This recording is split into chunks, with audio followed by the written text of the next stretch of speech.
Hi, I'm Stephanie Strange. Want to hear something scary? Nowhere to run. It wasn't Fraser's first time driving down the windy country roads, but this time it felt different. He was back in Poland to visit his parents in the town he'd grown up in. They were farmers and loved nature, and in fact, couldn't resist the tall and beautiful trees. While the place and the residents were nice enough, they were fairly traditional and certainly believed in the folklore that surrounded the area. They respected nature and they believed in the Leshy. Leshy was a spirit who ruled over the forest and animals. He despised hunters and anyone who attempted to destroy the forests. However, he would leave those alone who cared for nature and helped animals. Since Fraser's parents were farmers, they figured they were in good terms with Leshy. They even kept a massive oil painting of the god in the woods in their front foyer. As a boy, Fraser loved the whimsical painting. As an adult, he found it cringe. Why would anyone believe in some forest deity, he thought. When he decided to move to the States to study carpentry, his parents judged him, stating that Leshy would not approve. This tension was why he came back to visit so rarely. His eyes darted left and right as he drove.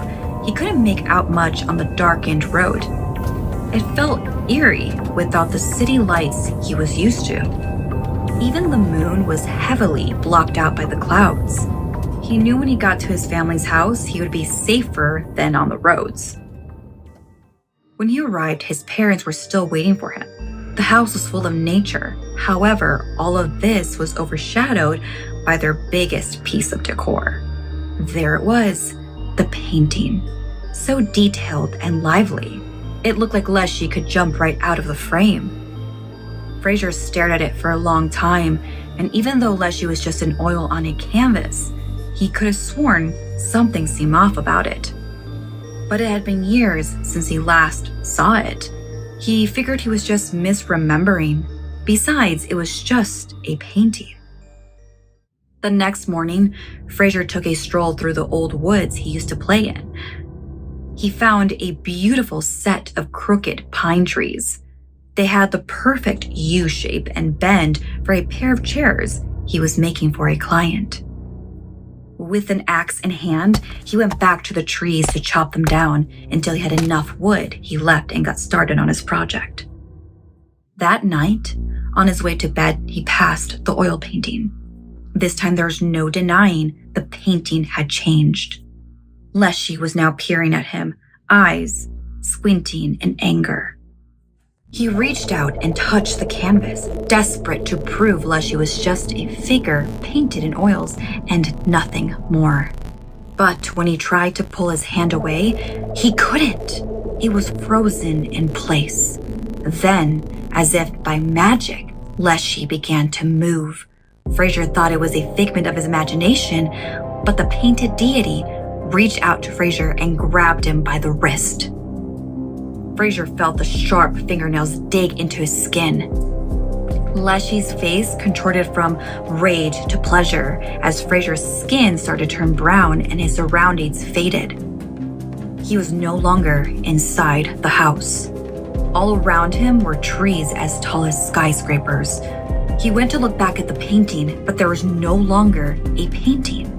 Leshy now stood before him. His rough, gray-green skin cracked and covered in moss. His large hand firmly wrapped around Fraser's wrist as his skin became darker and darker brown. Then his whole body became rigid and hard, solid and stable. When Leshy let go, he was now holding on to a branch. Fraser's face adorned the tree, but Leshy still wasn't satisfied. He released Fraser's spirit from the tree's bark and then left, leaving another tormented soul to find his way out of the endless pocket dimension. In the morning, when Fraser's parents woke up, they walked by their shrine to Leshy. They never even noticed a new tree in the background, or how pleased the deity looked. Fraser's soul was another addition to his ever-growing reminder to respect nature. If someone doesn't pay attention to the tale of Leshy, they might just be another soul waiting for their demise. To this day, locals believe Fraser's spirit is still trapped in the infinite looping forest. He hasn't stopped walking in the same endless direction, desperately hoping he will one day escape the painting. The endless woods drove him mad. As days went on, he wished he could take it all back, but he can't. He never will. Leshy had gotten his revenge on Fraser, and now it's too late to apologize for his actions. But he's still there, counting the days, walking aimlessly, hoping for an escape that will never come.